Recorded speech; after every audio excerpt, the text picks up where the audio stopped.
Apocalipsis capítulo 4, verso 4. Vamos a continuar con esta serie, Cristo y su exaltación.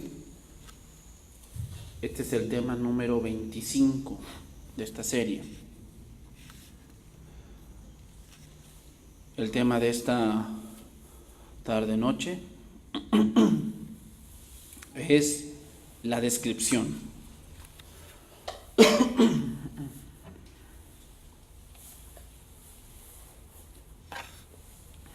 Vamos a ver hoy qué es lo que había alrededor del trono de Dios.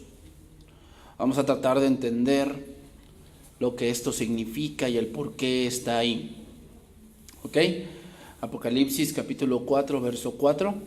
Y alrededor del trono había 24 tronos, y vi sentados en los tronos a 24 ancianos, vestidos de ropas blancas, con coronas de oro en sus cabezas.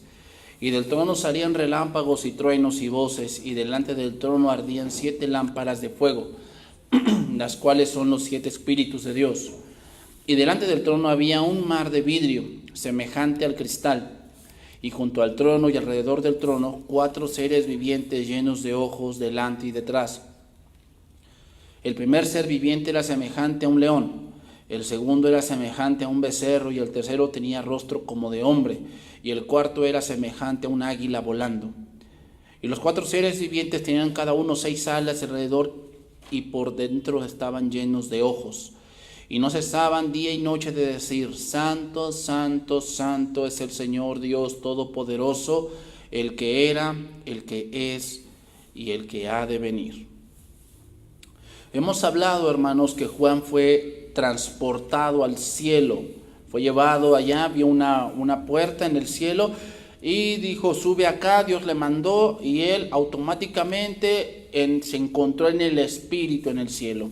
Dios le iba a mostrar algo y lo primero que vio, que le asombró, fue el trono de Dios, que ya lo estudiamos, un trono que tenía un arco iris semejante a la esmeralda, un trono donde se ven multicolores, lo cual nos habla de los diversos atributos de Dios que están en una perfecta armonía, los atributos de Dios que están en una perfecta asignatura, una perfecta conjunción, de tal manera que Dios no es más ira que amor, ni es más amor que justicia. Dios es al mismo tiempo justicia, al mismo tiempo amor, en una misma medida, y por eso Él es perfecto. Todo lo que Dios hace en su dominio está bien hecho, porque Él tiene toda la sabiduría, Él tiene todo el poder, Él tiene toda la autoridad, Él nada desconoce, Él no puede mentir, Él no puede fallar, Él no puede cambiar de parecer, Él lo sabe todo y siempre hace las cosas para su gloria, por amor de su nombre. Ahora vamos a ver lo que hay alrededor del trono. Así como el Sol, ¿verdad?, está en el centro del sistema solar. Recuerden que hay varias galaxias. El Sol no es el centro del universo. El Sol es el centro de una vía láctea en la cual estamos, pero hay varias vías lácteas en otros planetas. De hecho, hay estrellas más grandes que el Sol, porque el Sol es una estrella. Hay estrellas más grandes que el Sol. Bueno, el punto al que quiero llegar aquí es que el Sol es el centro del sistema solar y alrededor están los planetas. Bueno, el trono de Dios no es el centro del sistema solar, es el centro del universo. Y alrededor hay algo. Entonces vamos a ver qué es eso. Vamos a empezar a estudiar Apocalipsis 4:4. Y alrededor del trono había 24 tronos, y vi sentados en los tronos a 24 ancianos. ¿Quiénes son estos ancianos? Muchos dicen que son ángeles, que están adorando constantemente a Dios, pero sus características son más de seres humanos y no de ángeles. Vamos a ver esto, vamos a analizar por qué decimos que no son ángeles y son seres humanos. Primeramente, número 1, están sentados en tronos, porque primero dice que vio 24 tronos, se ve que eran tronos menores al trono mayor que es de Jesucristo. Había tronos menores alrededor, como un tipo concilio, como algo donde era como que más o menos una mesa redonda, ¿no? donde si el rey ahí está, pero él toma consejo. En este caso no es para tomar consejo. Dios no necesita consejo de nadie. Pero aquí nos habla que reinan con Cristo. Si es un trono, reinan con Cristo. Lo cual es una autoridad delegada. ¿Qué es una autoridad delegada? Cuando Dios hace un llamado, cuando Dios pone a una autoridad, o sea, ¿qué le da la autoridad a ese policía? Tú dices, bueno, la placa, sí, ok, el uniforme que trae, sí.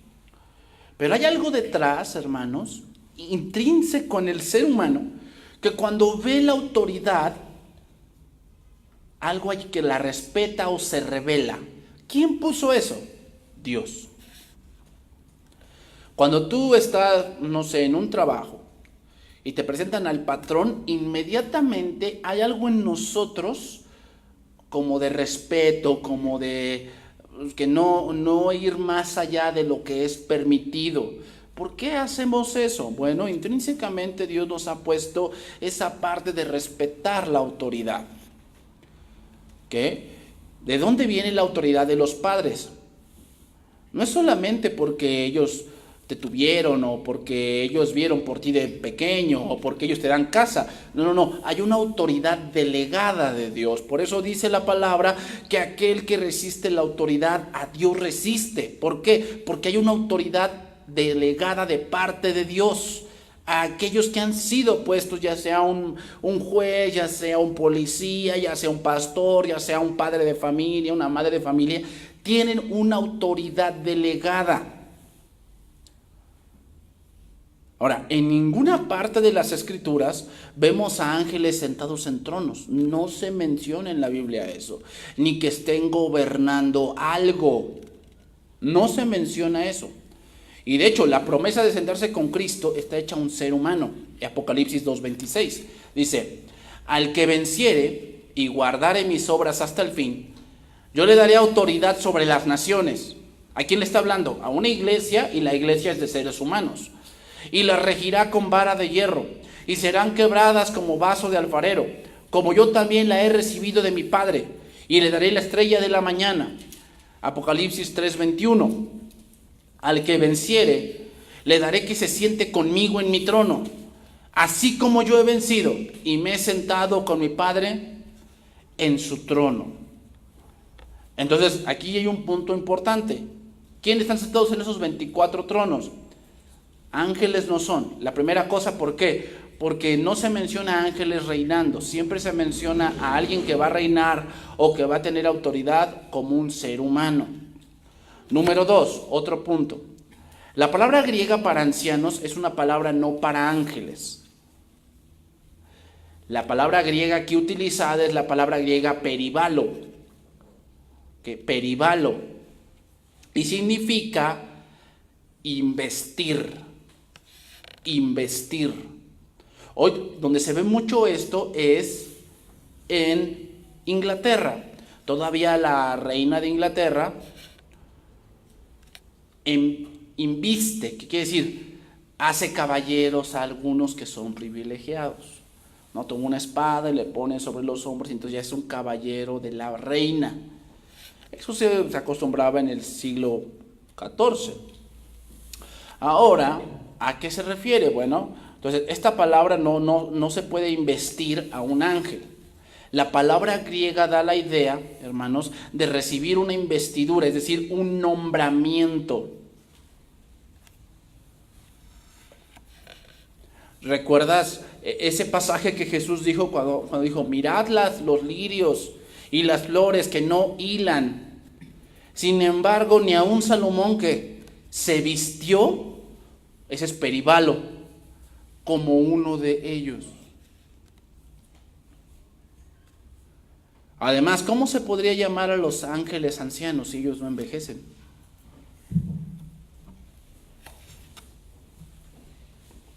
Entonces estamos poniendo las bases de que esos 24 ancianos no son ángeles. Número 3.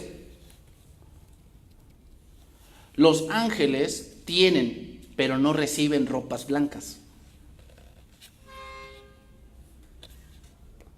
Los ángeles tienen, pero no reciben ropas blancas. Por lo general las ropas blancas son las vestiduras de los creyentes, hermanos. Apocalipsis 3:18 dice esto: por tanto, yo te aconsejo que de mí compres oro refinado en fuego, para que seas rico, y vestiduras blancas para vestirte, y que no se descubra la vergüenza de tu desnudez, y unge tus ojos con colirio para que veas. Eso se le dice ¿a quiénes? A una iglesia, que la iglesia es de seres humanos. Las ropas blancas, hermanos, simbolizan la justicia de Cristo, que se imputa a los creyentes en la salvación.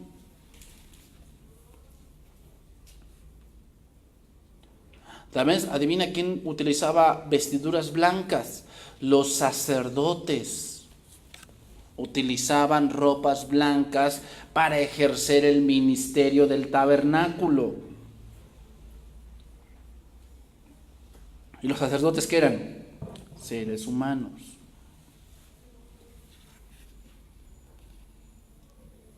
Otro punto, número 4. Otro punto para decir que son humanos y no son ángeles. Usan coronas de oro. Coronas de oro. Las coronas, hermanos, hablan de un premio que se recibió. Hablan de un premio que se recibió. Apocalipsis 2:10 lo dice: no temas en nada lo que vas a padecer. He aquí el diablo echará a alguno de vosotros en la cárcel, para que seáis probados y tendréis tribulación por 10 días. Sé fiel hasta la muerte, y yo te daré la corona de la vida. En la Biblia, hermanos, nunca se prometen coronas a los ángeles. Nunca se promete eso. Ni nunca se ve a los ángeles usándolas.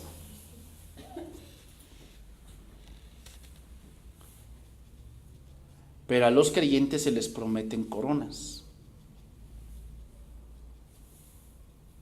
Entonces, estamos asegurando que los que se sientan en esos tronos son seres humanos. Mira, te voy a leer otro pasaje, ahí anótalo, sobre que se le promete a seres humanos. Santiago 1:12. Bienaventurado el varón que soporta la tentación, porque cuando haya resistido la prueba, recibirá la corona de vida que Dios ha prometido a los que le aman. Bueno, entonces son seres humanos. Ahora viene la pregunta: ¿quiénes son? En la Biblia, hermanos, el número 24 nos habla de consumación y representación.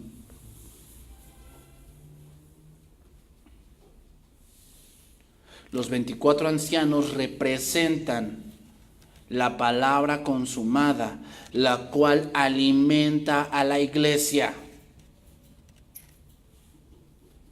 Es la palabra, hermanos, la que nos muestra a Dios. La misma palabra se encarnó, ahí lo dice Juan 1:1. En el principio era el verbo, y el verbo era con Dios, y el verbo era Dios, y aquel verbo fue hecho carne. La misma palabra se encarnó. Por eso podemos decir que los 24 ancianos representan la palabra consumada, la cual alimenta a la iglesia, pero también se habla de la palabra dada a Israel.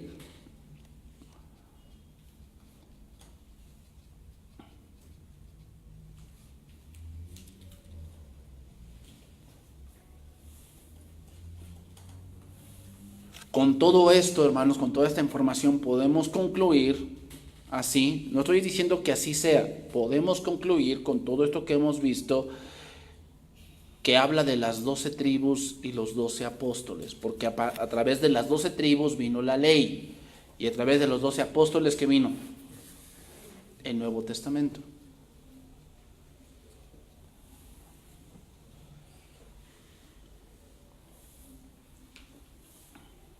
Seguimos adelante, Apocalipsis 4:5.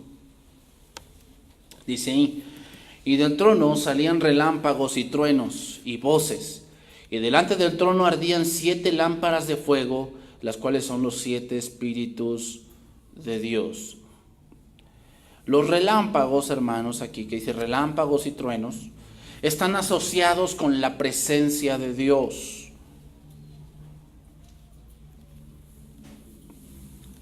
Éxodo 19:16. Éxodo 19:16. Dice ahí, Éxodo 19:16. Aconteció que al tercer día, cuando vino la mañana, vinieron truenos y relámpagos, y espesa nube sobre el monte, que habla el monte Sinaí, y sonido de bocina muy fuerte, y se estremeció todo el pueblo que estaba en el campamento. Relámpagos y truenos nos hacen ver o están asociados a la presencia de Dios. Anota también este verso, Ezequiel 1:13.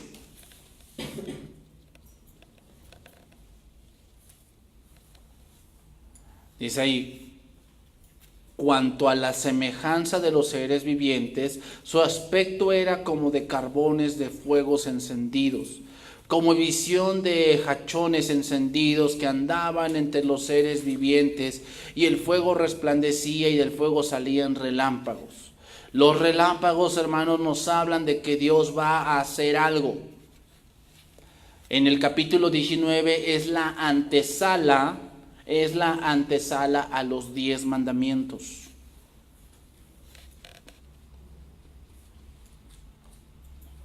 En el caso de Ezequiel es la antesala a una visión futura de lo que iba a pasar con Jerusalén. Dios va a actuar y un relámpago nos habla de los juicios y del carácter de Dios. En el caso de Apocalipsis 4 nos está hablando de lo porvenir. Por eso dice que salían relámpagos y truenos y voces. ¿Qué quiere decir? Que Dios iba a revelar algo a Juan. O sea, subió al cielo en espíritu y lo primero que vio fue el trono y empezó a ver relámpagos. Quiere decir que ahí estaba Dios y de pronto Dios le va a hablar, le va a mostrar algo futuro que obviamente es lo que después leemos. Versículo 5, seguimos ahí.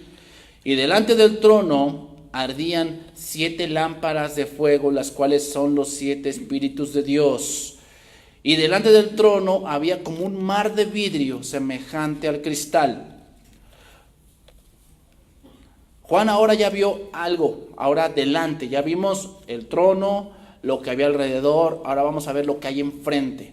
Está el trono, ya vio el trono, lo que hay alrededor del trono, ahora lo que hay enfrente del trono. ¿Qué hay enfrente del trono? Número 1, había 7 lámparas.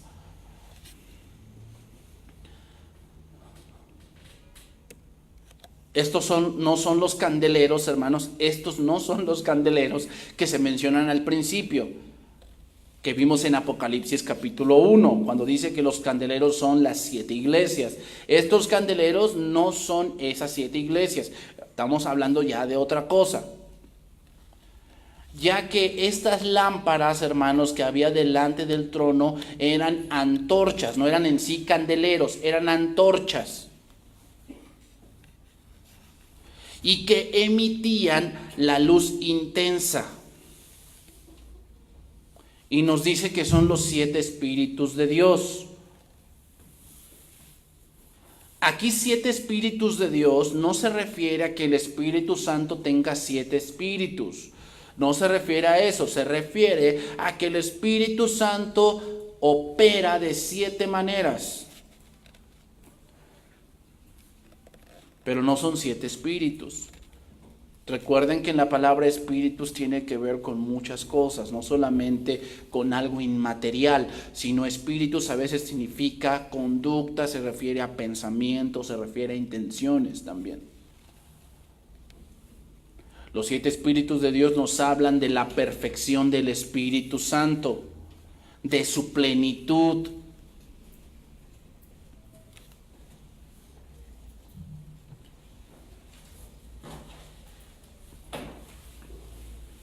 Hermanos, aquí encontramos otra cosa interesante. Las antorchas están asociadas a la guerra.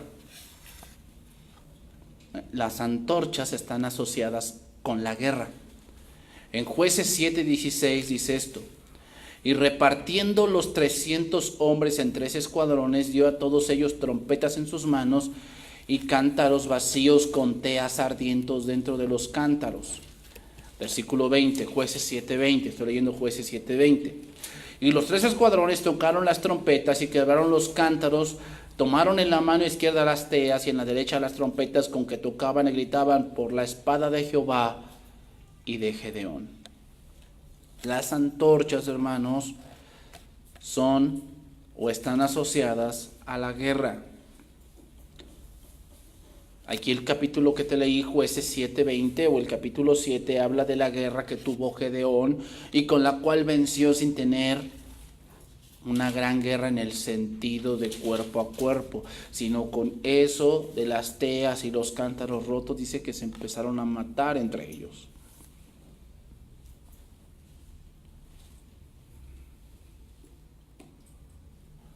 Entonces, ¿qué quiere decir? ¿Entonces quiere decir que Dios es el autor de las guerras? No, no. Pero sin duda, las guerras van hacia donde Dios quiere. Contra lo que Dios guerrea no es contra el ser humano, sino contra el pecado del ser humano. El Señor tiene que aplastar los pecados. Ningún pecado puede estar delante de Él.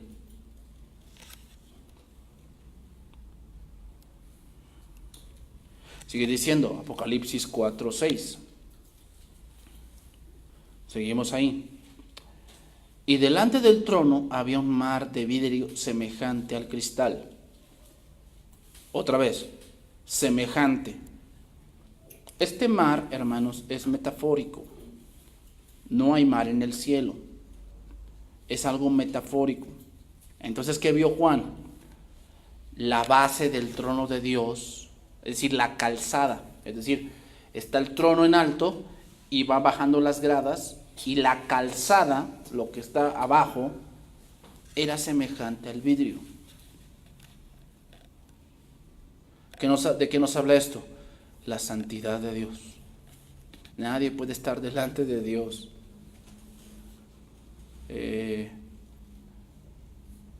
o sea, ningún pecador puede estar por sus propios méritos delante de Dios. En Dios no hay mancha, no hay contaminación. Él lo ve todo claramente. Por eso dice que es como un mar de vidrio. Te voy a leer un pasaje. Salmo 24:3. Salmo 24:3. Dice esto: ¿quién subirá al monte de Jehová? ¿Y quién estará en su lugar santo? O sea, si estuviéramos delante de ese trono, ¿quién se podría acercar? Eso es lo que está preguntando el salmista. Aquí el monte de Jehová significa el templo. La ciudad de Jerusalén está rodeada de muchos montes. Por eso los salmistas hablan de que, por decir, los que confían en Dios son como el monte de Sión. O aquí en este caso, ¿quién subirá al monte de Jehová? Porque la tierra de Jerusalén es de muchos valles y de muchos montes. Y lo que aquí el salmista está diciendo es quién va a ir al templo, porque el templo estaba sobre un monte. En el caso de Apocalipsis, ¿quién se podría acercar a la calzada del trono de Dios? Primeramente dice, el limpio de manos y puro de corazón. Dice, el que no ha elevado su alma a cosas vanas. En otra versión dice, el que no adora ídolos ni ha hecho falsas promesas. O sea, un idólatra no va a llegar a Dios.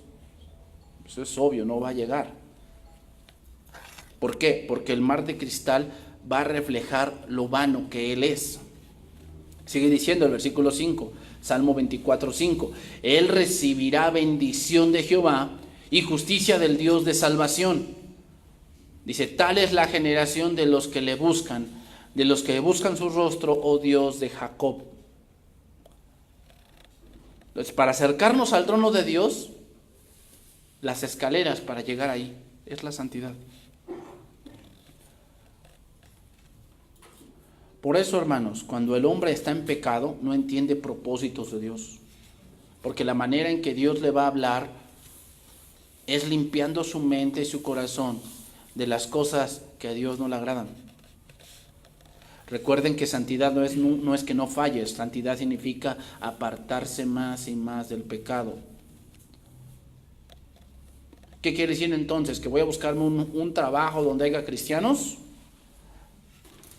Cuando me subo yo a la combi voy a preguntar, ¿son cristianos? Y si no me bajo. No, no se refiere a eso. ¿Sabes qué? Los judíos sí hacían eso, ¿eh? Los judíos sí hacían eso. Recuerda al fariseo, ¿no? Señor, gracias te doy, porque no soy como este.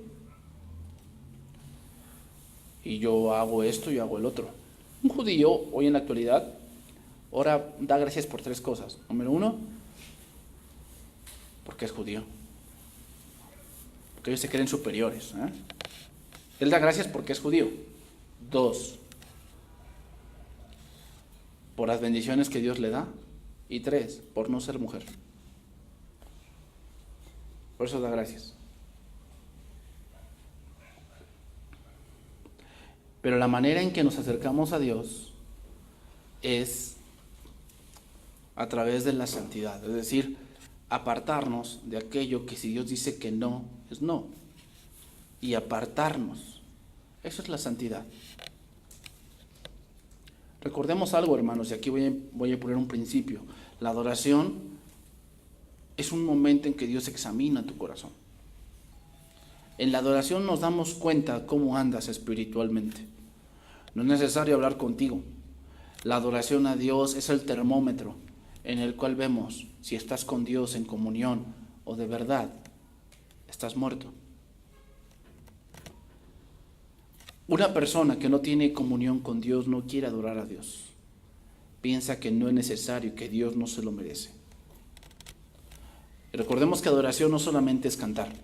Adoración significa también rendirse, reconocerle, agradecerle, someternos a Él, tratar de conocerle más. Eso es adoración. La adoración es tenerlo como lo más alto, no solamente en nuestra familia, sino en nuestra propia vida, que Él es lo más alto, Él es lo más grande, Él es lo que más importa. Eso es adoración, hermanos. Muchas veces que piensa la gente que la adoración es cuando cantamos las Despacitas en la iglesia, entonces ahí estamos adorando. No, la adoración empieza desde que tú dispones tu corazón para venir al encuentro de tu Dios. Si tú no tienes un corazón dispuesto para Dios y si tú no tienes un corazón deseoso de conocerle, no hay adoración en tu vida. Entonces, la adoración no depende de lo que cantes. Y muchos piensan así, es que bueno, entonces si no depende de lo que cante, entonces podemos cantar cualquier música. No. Los cantos para Dios deben centrarse en Dios. Hay que tener mucho cuidado cuando escuchemos, aún porque muchos dicen, no, yo no escucho música del mundo. Eso está bien, ¿ok? Eso está bien. Que no escuches música del mundo. Pero ¿sabes qué? Te voy a decir algo, eso es inevitable. Bueno, pero en lo que pueda de mí, sí. Pero ¿qué pasa cuando vas al mercado? Y hay puestos de discos y esas cosas. ¿Te tapas los oídos? Sí, muchos dicen, es que ustedes van a los extremos. Pues ustedes también van mucho ahí.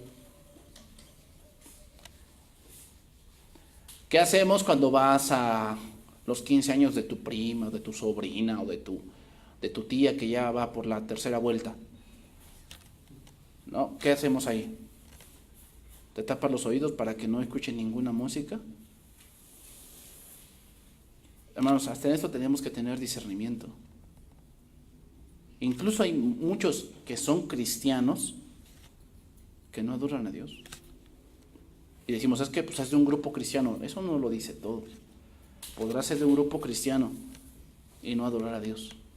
La adoración verdadera a Dios, hermanos, se centra en Dios. Veamos aquí, o sea, ¿de qué trata todo lo que Juan está hablando? De Cristo. No sé, o sea, no le asombró tanto los 24, sí, ahí están los 24 ancianos y ahorita vamos a ver los seres vivientes, pero lo que más le asombra a Juan es Cristo. Sigue diciendo, versículo 6. Y junto al trono y alrededor del trono, 4 seres vivientes llenos de ojos y delante y detrás. El primer ser viviente era como semejante a un león. Otra vez esa palabra es importante, semejante, no es un león, semejante. No es el león de Narnia, no, semejante. El segundo era semejante a un becerro. El tercero tenía rostro como de hombre y el cuarto era semejante a un águila volando. Ahora entran en escena 4 seres vivientes, los cuales son querubines o serafines. A este tipo de escala, hermanos, era Satanás. Por eso Satanás quería ser como Dios. Estaba tan cerca de Dios y veía cómo la adoración es de Dios y la gloria es de Dios y la gloria de Dios no la comparte con nadie, que él empezó a pensar y dijo, ¿por qué esto no puede ser para mí? Eso es lo que piensa un ser humano cuando piensa que puede hacer un negocio. Dice, no, pues sé de la Biblia. No, pues sí, sí, no estudio mucho, pero sí sé de la Biblia. Voy a poner una iglesia.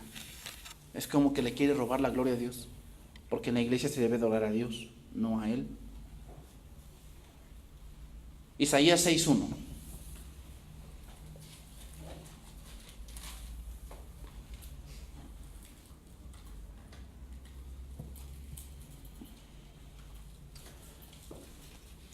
Pues hermanos, siempre debemos ser muy equilibrados en las cosas, ¿ok? O sea, aún de los cantos cristianos debemos escuchar la letra, analizarla. ¿Adoran a Dios? Porque hoy los cantos del día de hoy, o no lo puedo llamar cantos, las canciones del día de hoy, se centran mucho en el ser humano.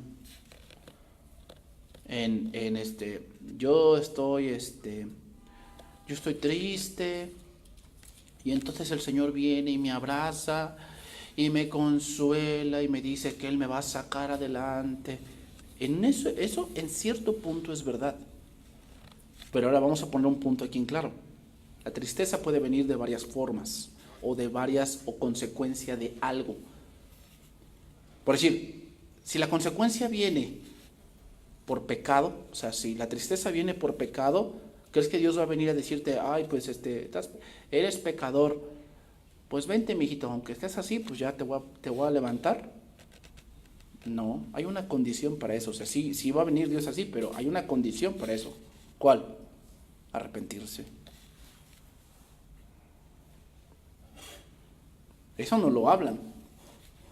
Hoy los cantos no hablan de la cruz, no hablan del sacrificio de Cristo, hablan de los beneficios y en este caso económicos.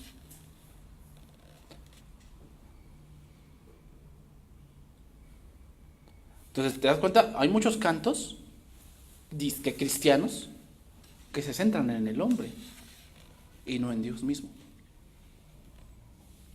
La adoración debe exaltar los atributos de Dios. La adoración debe exaltar los atributos de Dios.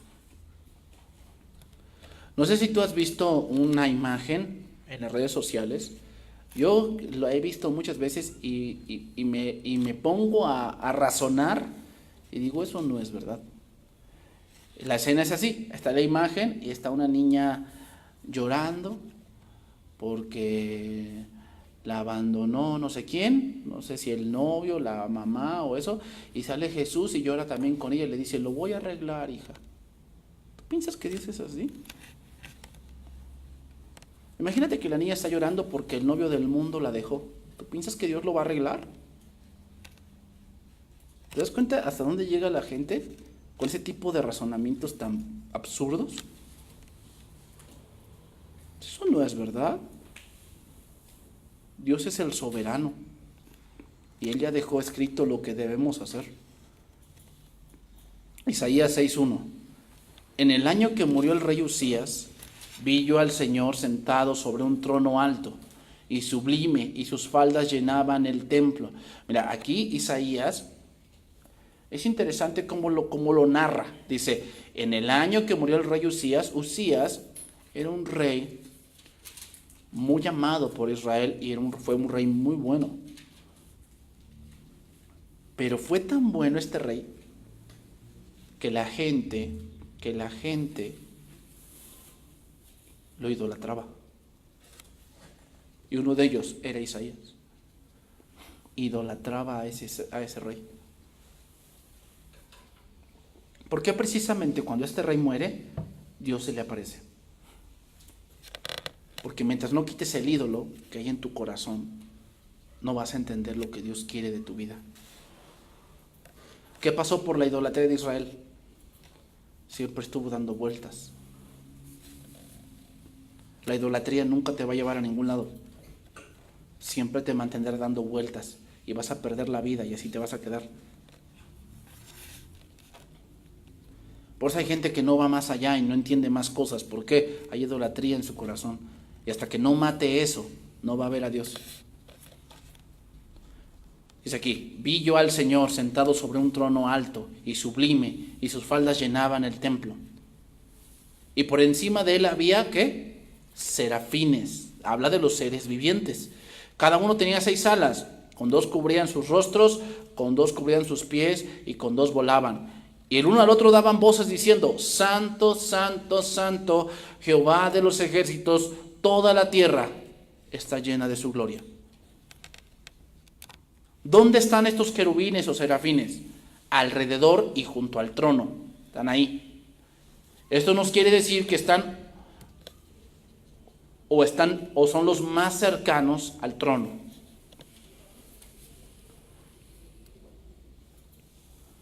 La traducción seres vivientes no se refiere a animales, hermanos. La traducción seres vivientes no se refiere a animales. La frase se deriva de una sola palabra griega que significa vivir. Porque a veces decimos seres vivientes y nos imaginamos como unos tipo animales, ¿no? Que están por ahí. No. Recordemos, hermanos, que la Biblia no fue escrita en español. Fue una traducción. La Biblia fue escrita en griego, hebreo y arameo. Entonces, cuando se traduce, es lógico que hay algunas cosas que tratamos de asemejarlas.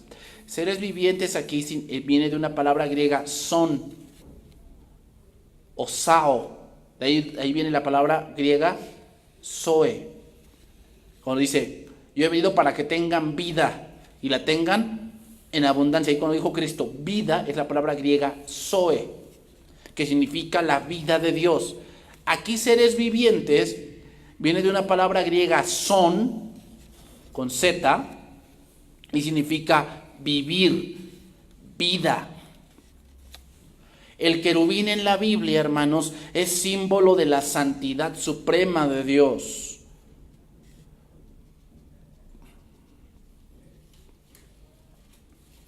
Los juicios que Dios hizo hacia Faraón, hacia Sodoma y Gomorra, hacia David, hacia Salomón y hacia este mundo, la razón por la cual este mundo será juzgado es porque agrede la santidad de Dios.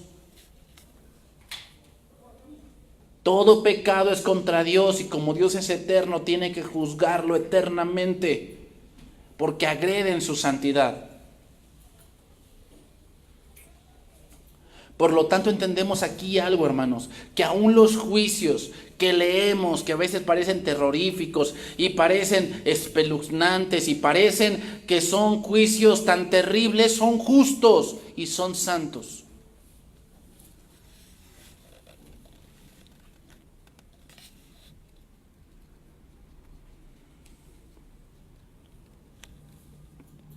Seguimos ahí. Apocalipsis 4:6. Y vámonos por la parte final, porque ya se me acabó el tiempo. Y delante del trono había como un mar de vidrio semejante al cristal, y junto al trono y alrededor del trono 4 seres vivientes llenos de ojos delante y detrás. El que estén llenos de ojos, hermanos, no quiere decir que vean todo, ya que esto es un atributo exclusivo de Dios. Ni Satanás tiene eso. Satanás no es omnipresente, él no puede estar en todos lados al mismo tiempo, él no es así, él tiene por eso a su mando diferentes ángeles que le dan reporte a él de lo que sucede en todo el mundo, pero él no puede estar en todo el mundo. Pero Dios sí. Entonces, ¿qué quiere decir? Que estén llenos de ojos, sabiduría.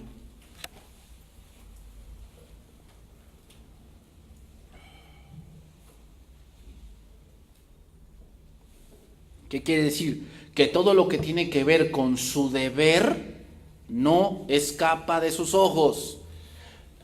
A Satanás se le llamaba el ángel protector. La pregunta es, ¿qué protegía?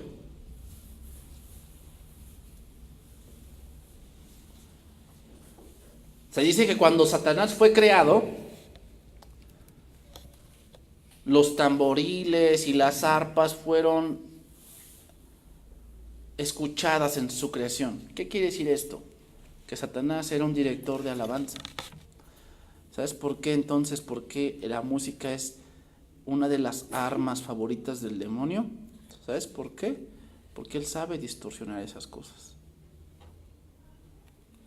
Date cuenta, el ser humano a través de la música se expresa de muchas maneras. Y hay todo tipo de música, pero date cuenta, cuando tú analizas quién canta allí y ves su vida privada, te vas a dar cuenta el por qué canta así.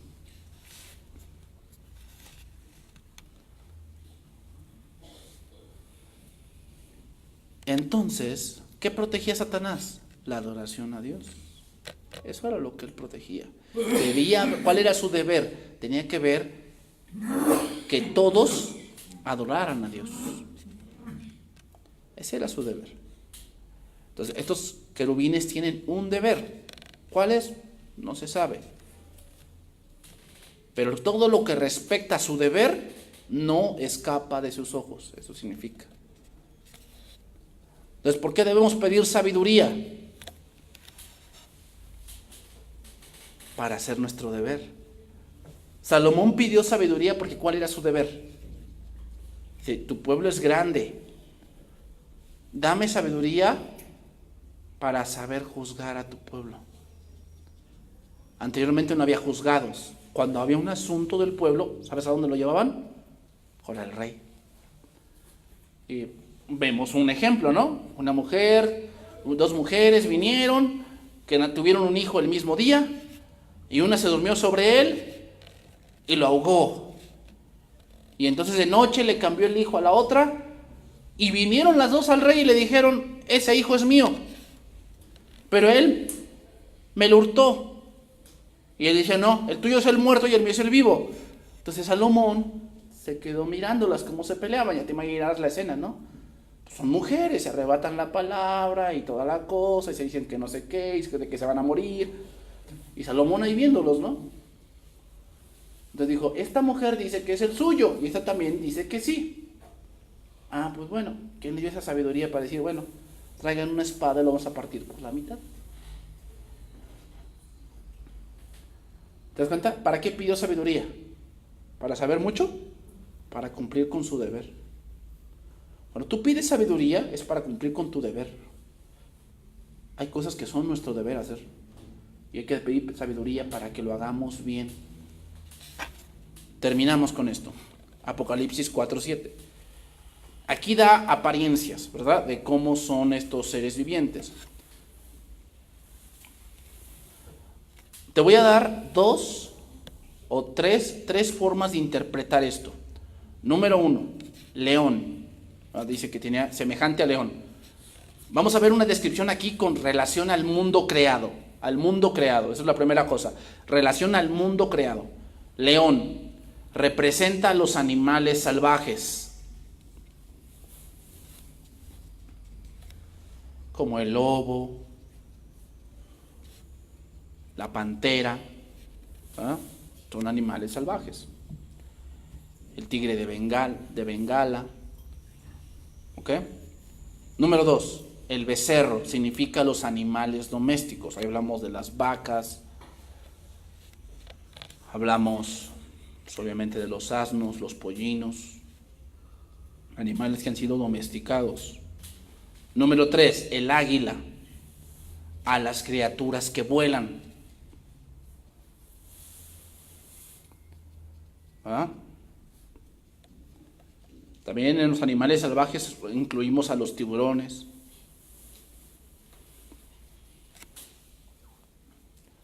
Y número 4, hombre. Cuando Dios hizo toda la creación, al sexto día, ¿qué dijo? Ya tenemos toda la creación, ahora hagamos al hombre para que gobierne sobre ellas. Ok, otro punto. Vamos ahora a hablar que estas 4 cosas hablan de las banderas de Israel. Las banderas de Israel. Ok. Cuando el Israel acampaba, el campamento, el tabernáculo estaba en el centro y se dividían 3 de cada lado. 3 tribus de acá, 3 tribus de acá, 3 tribus acá y 3 tribus acá. Y cada una de esas 3 tenían un líder. O sea, una tribu que era la que iba siempre adelante. Entonces, en el caso de un grupo, era la tribu de Rubén, que tenía una bandera que tenía un hombre. La bandera del hombre. Número 2, otro grupo de 3, el que lideraba ese grupo de 3 era Dan, la tribu de Dan, y tenía una bandera del águila.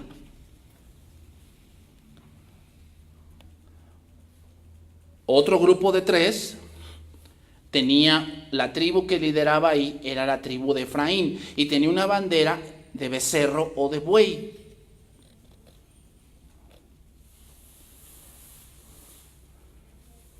Y número 4, otro grupo más de 3 tribus, y la tribu que lideraba esas 3 era la tribu de Judá, y su bandera era de león.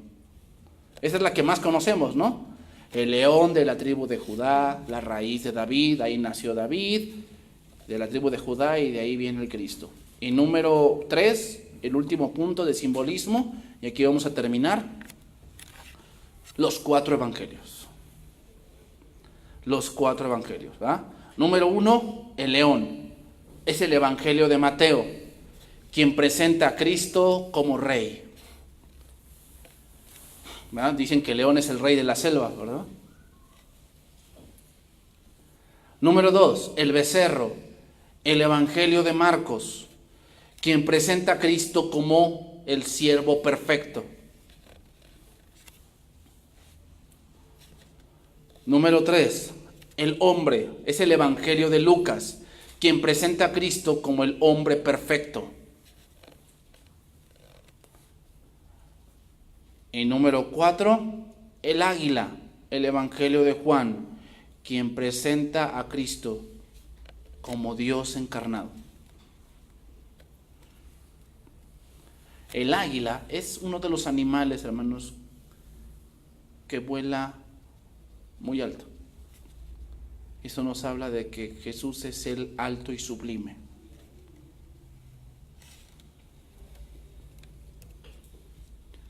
Qué pena, ¿verdad? La bandera mexicana tiene un águila, pero el país de alto y sublime no tiene nada. Bien, hermanos, hasta aquí le vamos a dejar. Entonces nos falta analizar otro verso más, el verso número 8, pero lo estudiaremos la próxima semana. Que Dios bendiga su palabra, hermanos.